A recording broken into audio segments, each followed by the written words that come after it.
Human rights lawyer and advocate Sipho Mantula joins us now. He's a researcher at the Thabo Mbeki African School on Public and International Affairs. A very good evening to you, Advocate Mantula, and thank you so much for speaking to us. So just given today's events against the backdrop of Human Rights Day, Human Rights Month, is there something for South Africans to celebrate given the issues that were raised? And it's not something that has just been felt now. It's been gradual. No, correctly. But remember, if you want to contextualize this, as it's a piece, and good evening once more, Jumbo Africa, to your viewers, to contextualize the notion of human rights in the African context, it is a bit difficult to consider in the history of liberation in the broad African continent. It was not only South Africa, by the way, it was a continental protest from Tunisia to Kenya, Abuja, Senegal. I even understand that Malawi too was supposed to have a protest, but due to Cyclone Freddy, there was no protest. But if you look at the nature of protests, they are enshrined in most of the Constitution and the Bill of Rights. The right to protest, the freedom of movement, association, engagement, and those are the issues that we cannot ignore. And today, I think what we saw again is it is the role also of the law enforcement agencies that were unleashed. That says to you that was this the era of 1960? Was this the era of 1976, where we are trying to censor the voices of the citizens? Because issues that have been raised are within the framework of the basic human rights, whether it's the right to energy, right to water, sanitation, human settlement, security. Those are the key issues that if you look at the broader human rights framework in the African continent, in South Africa, we have not yet went into that culture. And my worry is that we have not promoted human rights. We have always wanted to protect them. And in some instances, we just protect individual rights of leaders, not of the collective, not of the community. So we have failed actually to can vindicate, protect the rights of the communities in the light of what COVID-19 has done, in the light of what we have seen with this national shutdown, which also unmask our governments in the broader continent. Because if we have to contextualize even this day as a if of Sharpeville Massacre, one will look at that it was critical for the social movements to can look at on the month also to say this is the month where we must express our rights and we must demand our rights. As we mentioned earlier on that there were protests in southern, eastern, western and northern Africa today. Yeah.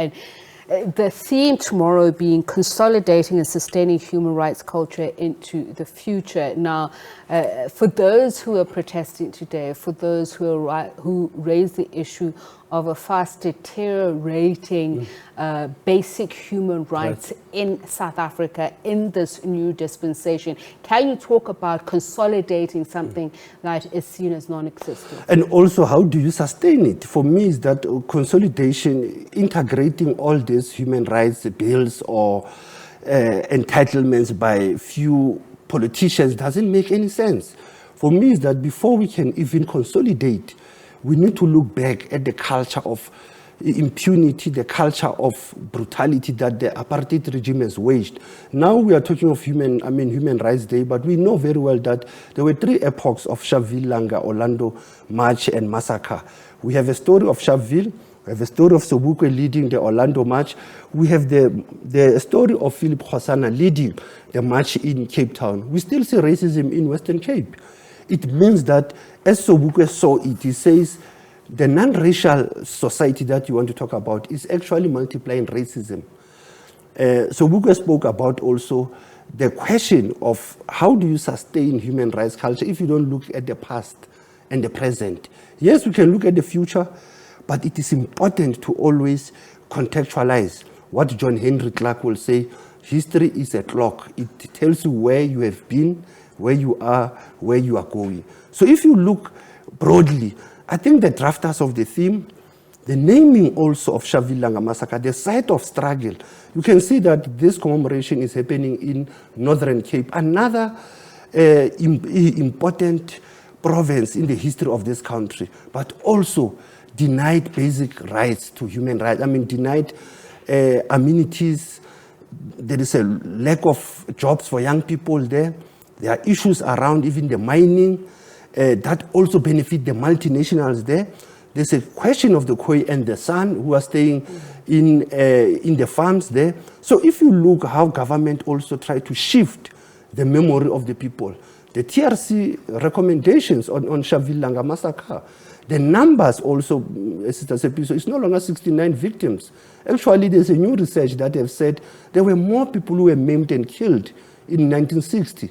So we are always talking about 69 people were shot and 180 got injured. But the numbers were high, and there is still that, that chapter of our TRC that we have to look into to say, how do you sustain the future of human rights if you didn't have equal rights and justice? I want to look at what the presidency says about what it's doing with this day, working with social partners, constitutional institutions, saying... The Chapter 9, yes, saying that it's being guided by the National Action Plan to combat racism, racial discrimination, xenophobia and related intolerance. Now, you spoke about the Aborigine of this country, the San and the Khoi, who have consistently said that they feel that democracy did not reach them in terms of the Bill of Rights, the development not only of their culture but the people as well. If you look at the Northern Cape, high levels of unemployment, if we talk about